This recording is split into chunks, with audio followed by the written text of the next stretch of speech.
Bonjour à toutes et à tous, ravi de vous retrouver pour une nouvelle édition du journal en images en 8 minutes. Un tour complet de l'actualité. D'abord, vous le savez, vos prévisions météo, on va garder du soleil. On a démarré la semaine et ce lundi avec pas mal de nuages et de grisailles, et du vent et un air frais. Ça s'est amélioré bien sûr et on aura de nouveau du soleil ce mardi. Le début de semaine devrait être assez agréable avec des températures de saison jusqu'à 20 degrés au littoral, 25 degrés dans la métropole lilloise, un peu plus à l'intérieur des terres. On en reparlera bien sûr juste après ce journal avec les prévisions météo complètes. À la une, tout d'abord, ce chiffre publié il y a quelques jours, les violences au sein du couple ont tué 121 femmes en France en 2018 et un triste record pour les Hauts-de-France. Le taux de décès dans la région est le plus élevé d'une région française. À Lille, depuis maintenant 1973, le Centre d'information sur les droits des femmes et des familles tente de lutter contre ces violences et les féminicides. L'antenne lilloise de l'association accueille jusqu'à 800 personnes chaque année, 200 femmes confrontées à des violences physiques, psychologiques, dans le couple ou au travail, des femmes accompagnées pour être informées sur leurs droits et trouver des solutions pour sortir de cette situation. Pour Solène Garsmer, juriste, ici depuis 8 ans, les cas de violence ne sont pas forcément plus nombreux, mais le sujet est désormais moins tabou. Les femmes réussissent enfin peut-être et heureusement à libérer leurs paroles. Dans la métropole lilloise par exemple, les chiffres sont similaires à la tendance nationale avec déjà 2 féminicides depuis le début de l'année. Des groupes de parole et activités sont proposés régulièrement pour tenter de casser cette loi du silence. Explication au micro d'Idil Gunaï.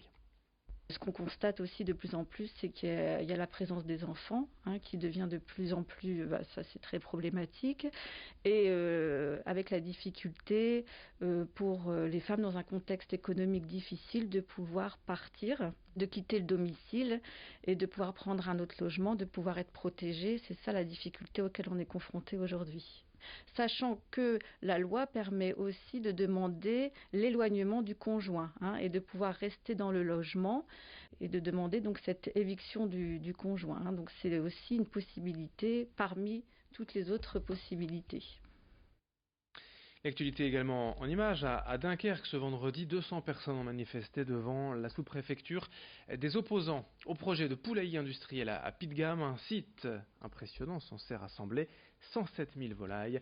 Une délégation de manifestants a été reçue par le sous-préfet pendant plus d'1 heure, mais l'entretien n'a vraisemblablement pas donné satisfaction aux militants, ces derniers dénonçant le non-choix de la préfecture, selon eux, qui a préféré ménager chaque partie en soutenant tous les types de production, agriculture, locale, industrielle. Cette manifestation était soutenue par quelques élus locaux, dont le maire de Grande-Synthe, Damien Carême. Corentin Escaillé était sur place pour recueillir ces explications. Il y a eu des grands discours pendant la campagne européenne. On a cru à la conversion écologique ou non du président de la République, d'un certain nombre d'autres acteurs. On voit bien aujourd'hui qu'il n'en est rien. Il n'en est rien dans leur volonté de ne pas retravailler la politique agricole, mais aussi de continuer ce genre d'élevage qui pourtant montre leur impact sur le changement climatique, montre leur impact sanitaire désastreux, montre leur impact environnemental.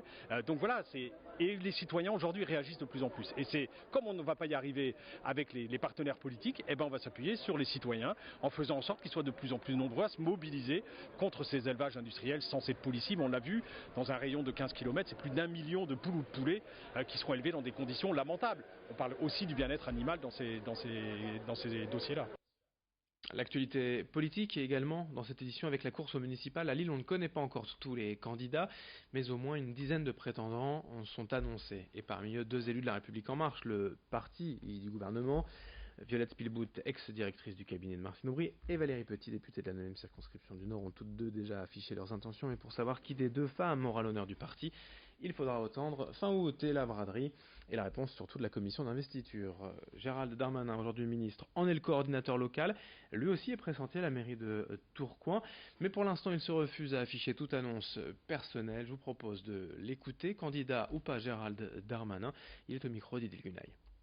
Moi je suis ministre de la République et quand on a la chance d'être ministre de la République, on ne pense, et d'ailleurs surtout quand on fait le budget en ce moment même, qu'à être ministre de la République. Je ne suis pas candidat à la présidence de la métropole, les élections d'ailleurs c'est dans 9 mois, et pour quand bien même il faudrait que les gens aient des ambitions comme celle-ci, il faudrait qu'ils soient réélus dans leur commune, et dans la première des choses, chacun connaît mon attachement à Tourcoing, mais j'ai toujours pas dit ce que je faisais, je serai candidat à Tourcoing, on verra à quelle position, et vous savez quoi, il va se passer du temps, beaucoup de temps avant que les Français s'intéressent aux élections municipales. Il faut donc d'abord qu'on parle projet et après on parlera boutique politique. Une info en bref, une info pratique sur l'autoroute A16, des travaux depuis hier soir et jusqu'à vendredi soir, tout au long de la semaine, donc des travaux vers Coquelles, un peu à côté de Calais, notamment près de la gare de Fretin, dont l'accès pourrait être difficile car les travaux, réduction d'une voie pour bien rénover la chaussée, vont concerner les échangeurs numéro 40 Peuplinck-Fretin et 41 Coquelles-Sangatte. En conséquence, il y aura des déviations, des entrées et sorties, des bretelles fermées. Difficulté d'accès à prévoir vers la sortie gare de Fretin. Pensez-y, si vous devez aller prendre le train, prenez peut-être une marge de 10 minutes en plus au cas où des travaux sur la 16 cette semaine. Pour résumer les fêtes de la mer, une immense fête populaire pour le monde maritime les 4 derniers jours de jeudi à dimanche, quai Gambetta et bassin Napoléon. On attendait 400 000 personnes, peut-être beaucoup plus finalement. Il y a eu beaucoup de monde pour aller découvrir ces vieux gréements, ces chalutiers de pêche modernes, le monde maritime. Capécure et Boulogne étaient à la fête, encore une très belle édition des fêtes de la mer. On va rester sur l'eau, mais cette fois sur l'Aa.